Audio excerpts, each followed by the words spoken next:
Estando finalmente en el preludio de una inminente guerra, nos detenemos un momento a dar un poco más de contexto y así entender mejor a los personajes y desarrollarlos cada vez más. Antes de comenzar, sígueme en mis redes sociales para que interactuemos un poco más, te las dejo acá abajo en la descripción. Chicos, suscríbanse a mi canal para estar al tanto de estas reviews semanales y mi demás contenido. Además, me pueden ir a seguir a Twitch, en donde cada domingo estamos reaccionando a cada nuevo capítulo de Shingeki no Kyojin y hablamos un rato sobre ello. Como siempre, recuerden que estos videos no tienen spoilers del manga y por favor evite spoilear en comentarios. Aclarado esto, comencemos.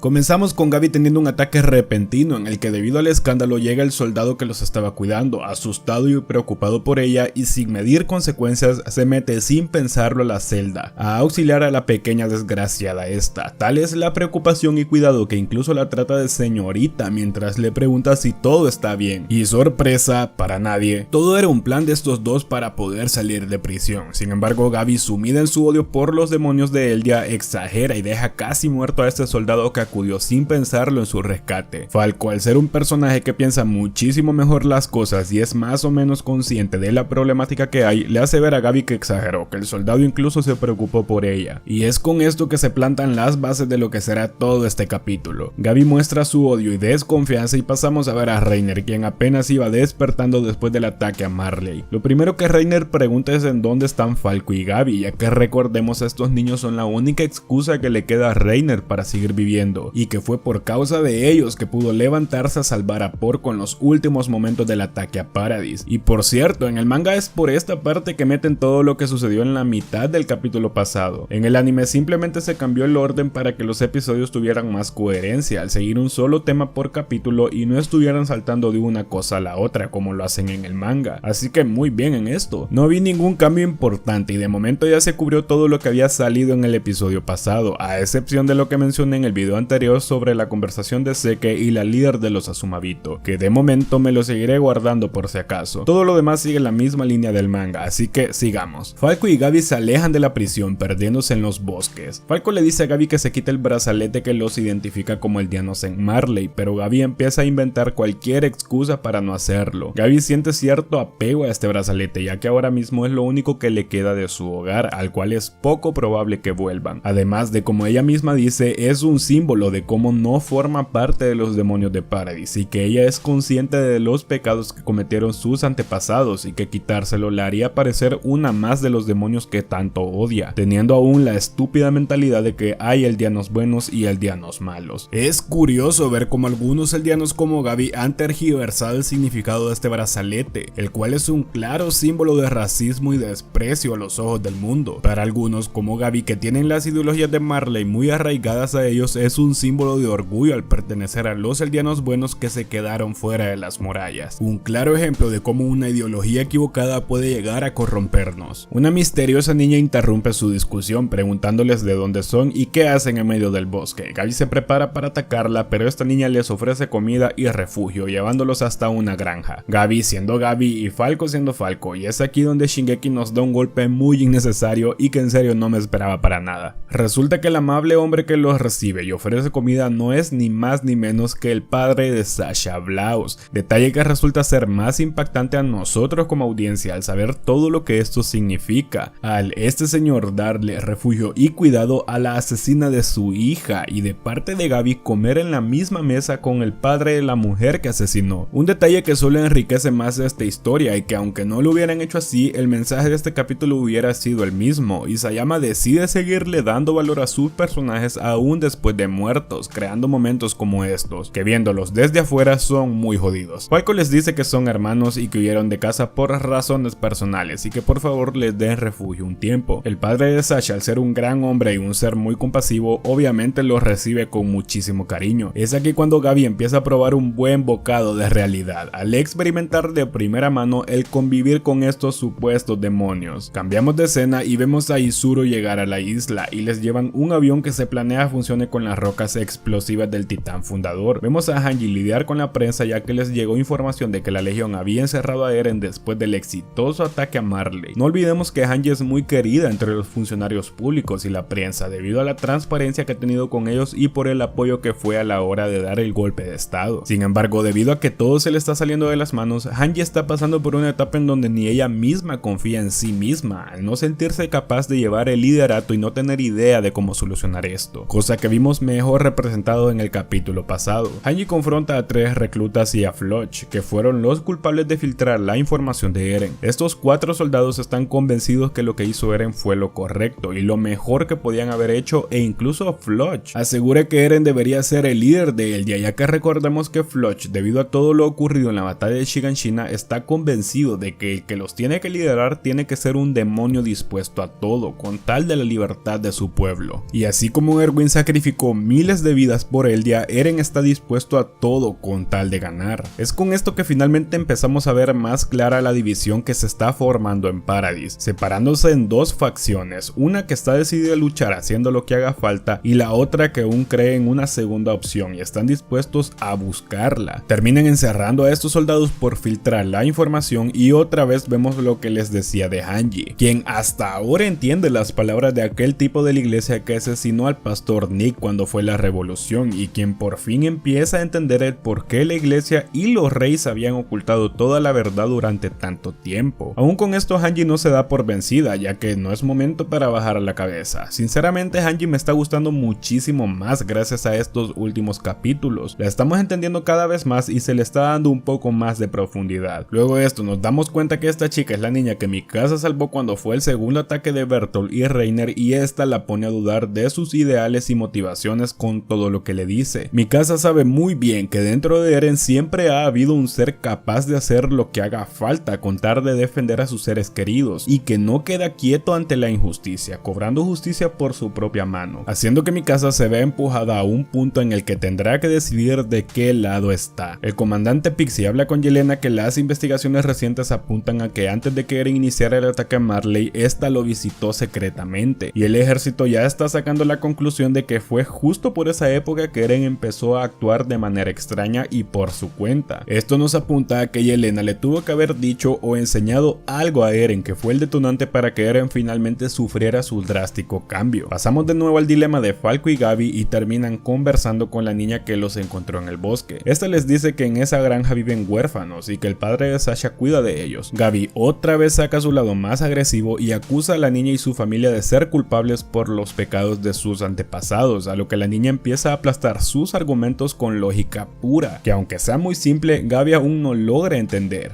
La niña les revela que ya sabía que eran de Marley y Gaby enloquece y trata de matarla. Aún con esto la niña no los delata porque no los considera sus enemigos solo por ser de Marley. Como la castrosa de Gaby sigue con sus estupideces, la niña los lleva al pueblo de donde viene y les cuenta su historia y cómo su madre fue devorada por un titán hace 4 años, mientras ella veía cómo era devorada viva. Es hasta este momento en donde nos damos cuenta que esta niña es la misma niña que Sasha salvó hace 4 años, cuando sé que hizo su aparición y convirtió en titanes a un pueblo entero, otra vez dándonos otro golpe y recalcándonos nuevamente la importancia de la fallecida Sasha. Y es aquí cuando viene el tremendo golpe de realidad para Gaby. La niña les describe la cruda escena de cómo vio a su madre siendo devorada viva y que no entiende por qué fuera de las murallas los odian tanto si ellos no han hecho nada, que por qué su madre tuvo que morir de esa forma si ella no había hecho nada. Gaby explota en ira y le empieza a atacar con sus mismos argumentos vacíos de siempre, alegando que hace cientos de años su pueblo cometió pecados imperdonables durante milenios, a lo que la niña nuevamente de manera increíblemente lógica le responde con esto, diciéndole prácticamente que lo que ella está diciendo no tiene sentido alguno. Gaby sigue y sigue buscando excusas para justificar su vacío odio, pero la simple lógica de la niña le sigue destruyendo sus vacías palabras, llegando al punto que con solo un par de palabras Gaby se ve superada nada por esta pequeña huérfana que carece de fuerza o habilidad alguna, solo con restregarle la verdadera realidad en su cara, haciéndole entender que por más que le hayan inculcado el odio a Eldia, su madre murió sin ningún motivo válido, dejando finalmente a Gabi sin palabras. Falco, al ser luz en medio de tanta brutalidad, un ser que la guerra aún no alcanza a corromper y es lo más humano que tenemos actualmente en esta historia, le cuenta que todo fue producto de una operación militar que comenzó con el ataque de Reiner y Berthold, que posteriormente fueron reforzados con la llegada de Seike y Pieck, y que su madre y su pueblo se vieron en medio de esta operación militar, que tanto ella como su madre no cometieron ningún crimen y no se merecían lo que les pasó, y es por esto que Falco incluso se disculpa. Gabi lo regaña por disculparse y revelar información aún después de no poder responder a la niña, y con esto la niña nos da a nosotros y a Gabi una terrible lección, cuando le dice a Falco que le agradece por contarle por qué murió su madre, pero que no le debe ninguna disculpa, que todo lo que pasó no fue su culpa solo por haber nacido en Marley, quedando Falco y Gabi sin palabra alguna, dejando más que todo a Gabi con una brutal reflexión sobre su enfermizo odio injustificado sobre Paradis. Para terminar, la niña les cuenta cómo pudo sobrevivir a ese ataque a su pueblo y de cómo Sasha le salvó la vida con un arco y un hacha, arriesgando su vida en el proceso. Otra vez Isayama dándonos donde más nos duele al recordar cómo era Sasha, y que incluso dentro de la historia hay personajes en los que aún Sasha vive en su memoria, ya que esta niña, además de vivir agradecida con ella, aspira a ser como ella y por eso los ayudó a pesar de no conocerlos, invitándolos al restaurante de Nicolo en donde tal vez encuentren una pista de cómo volver a su hogar. Pasamos a las últimas escenas que nos dieron luego del ending y vemos una destrozada Marley y las terribles consecuencias luego del ataque de Paradis, y con esto vemos una reunión militar entre el Capitán Magath y los guerreros que quedan, en donde finalmente descubren la traición de Seike y de varios soldados marleyenses. Con esto Magath declara que la alianza mundial, nacida gracias a que Willy Tybur se convirtiera en un mártir mundial, está planeando atacar a Paradis en menos de 6 meses, pero los guerreros, al estar preocupados por Falco y Gabi y por miedo a otro ataque repentino de Paradis, discuten sobre la importancia de atacar lo antes posible, siendo Reiner el que más insistencia hace en esto, declarando que tienen que atacar a Paradis ahora mismo.